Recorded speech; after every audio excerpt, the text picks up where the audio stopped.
What do you think of the work of Gunther von Hagens? The guy who looks like Voice. Yeah. Yeah, I mean, I kind of, I went to see that show. Yeah. It's a weird process of plastination, I think it's called, isn't it? Yeah, he invented it. Yeah, it was with it's a brilliant process. But I kind of think there was 3 or 4 pieces that were just mind-blowing. It's like, I mean, a lot of people say to me, why don't you use people? And I always think in a way you don't use people because it's either not shocking or it's too shocking. You know that they're real people, it's very hard to believe it. I mean, I'm into it, there's no limits to what you can do, but every time, I mean, I've had many ideas that involve humans, like, an idea that I still think about is I'd love to have a man and woman. I wanted to do a piece called Creation Explained, which is a man and woman fucking cut in half with the penis inside the vagina. You could actually see him walk around. I thought that'd be a great object and a brilliant thing to do. But I think what I want people to look at, they can't look at because you've cut a man and woman in half. So they won't go beyond that. So people go in there and go, oh my God, you get all the newspapers will go, shock, horror, people cut in half, guy using people, and you go, and what I want them to look at is something else. But maybe we just have to get used to it, after a while. Well, I mean, if people were used to it, I'd probably do it. I mean, I wanted to, I did have an idea, you could put like a rotting cow's head in the middle of a gallery. Yeah. But it's like 90% of the people after a week wouldn't come in the gallery. So it defeats the object. But there is a rotting cow head. I mean. Yeah, but it's not a real one, is it? It's not real. No. Oh. Really? You faked it? Well, why? Yeah. Why is it not real? Yeah. I mean, there's no drugs in that either. They're empty. It's empty. I've never been involved. I always think art's more. There's something theatrical about it. So it's like it has to be.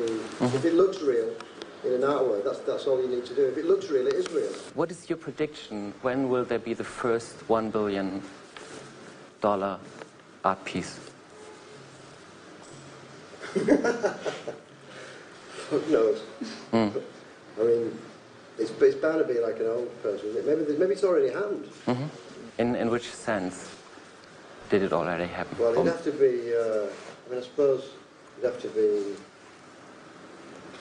Maybe if wasn't there talk that maybe Greece was going to have to sell the Pergamon, not the Pergamon, that's here. It was the Prime Minister saying that Greece should sell the Parthenon, wasn't it? Yeah, but I mean of a living artist. And that raises the question: if we said in 25 years, and it will be an artist you've never heard of, then your question would be, what about $1 trillion?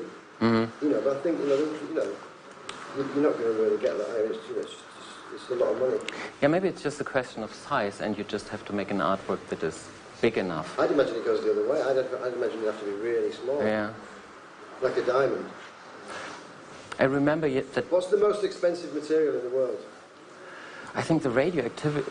What, like plutonium? Plutonium or polonium. The German Secret Service, they bought plutonium once, just a few grams, and it was amazing to buy enough plutonium to build a bomb. It cost something on the black market like 800 million, so you're pretty close to 1 billion, just to get enough plutonium. That's so great. If you just get 2 of those and sign them, there's your work. Yeah. Don't invite me to the opening though, without a suit. I need the suit. Imagine me, I'm 40 years old, I'm a writer, and I would consider to become a really, really famous artist. What would I have to do? Would I have any chance, or I'm too old? Is it gone? Is there still...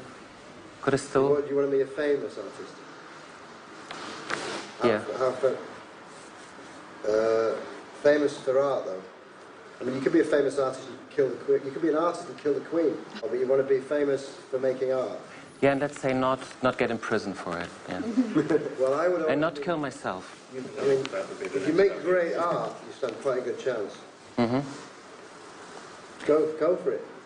And is it possible, like the market works, that I could make it with just one artwork? Or is it necessary that I make an amount of works? Well, there's all levels of fame out there. I mean, there are a lot of musicians out there who've done one-hit wonders. I had an interview with the guy who did Spirit in the Sky. He said, I've got one hit, and it was brilliant. He said, I've got one hit, Spirit in the Sky, everybody. We played, he says, I don't care, because some people have no hits. He says, I've had one. He says, and I did a gig in Denmark recently, where we did Spirit in the Sky, 10 times. He said, and they still had 3 encores.